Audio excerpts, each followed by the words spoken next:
Monsieur le Président, du regard de la journaliste que je suis, je me dis qu'il y a un encerclement des pays de l'AES. Quand je regarde un peu en Côte d'Ivoire, il y a un camp militaire à Odiéné, près du Mali et du Burkina. Le Sénégal installe des unités à la frontière avec le Mali, sans oublier également le Bénin qui fait frontière avec le Burkina Faso et le Niger. Est-ce que, Monsieur le Président, vous partagez ce point de vue? Est-ce que vous voyez les choses de cette manière? Je pense que quand vous décidez de faire la révolution, il faut vous apprêter à cette adversité. C'est une logique qu'ils nous encerclent. C'est logique qu'ils essaient de nous faire tomber. C'est logique. C'est comme je dis, c'est une bataille. Ils se battent pour leurs intérêts.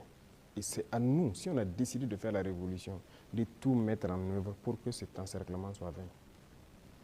Vous voyez, l'Afrique, on a l'habitude de ne pas avoir d'abord une armée forte. Il n'y a pas d'État s'il n'y a pas d'armée forte.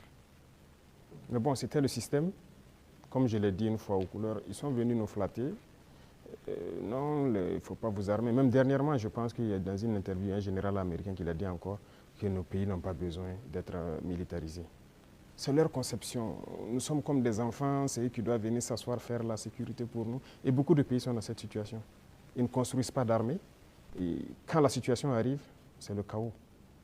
Nous sommes en train de construire une armée forte. Voilà pourquoi j'ai dit on se bat en burkinabé et on se forme en burkinabé. Ça, c'est très important. Avant, c'est quoi? Chaque fois, les forces étrangères, tout le monde vient pour former vos soldats. On vous prend comme des moins que rien. Aujourd'hui, beaucoup de forces étrangères cherchent à venir s'entraîner avec nous. Vous n'allez pas imaginer. Les plus grandes puissances cherchent à venir s'entraîner avec nos soldats. Mais ce n'est pas juste l'entraînement. Ils veulent apprendre comment on fait, comment on procède, qui nous entraîne. Mais personne aujourd'hui ne sait comment les birs sont formés, comment on les entraîne, comment on les équipe. Pourquoi nous on croit que c'est les autres qui doivent venir nous former? Ils n'ont pas créé quelque chose. Ils ont réfléchi, nous sommes dotés de cerveau. Donc il faut une armée puissante pour faire face à l'adversité. Ils vont continuer à nous encercler.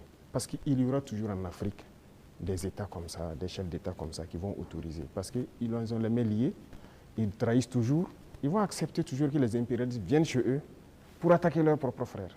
Ça, si vous acceptez la révolution, vous devez partir avec ce concept. Ça va exister.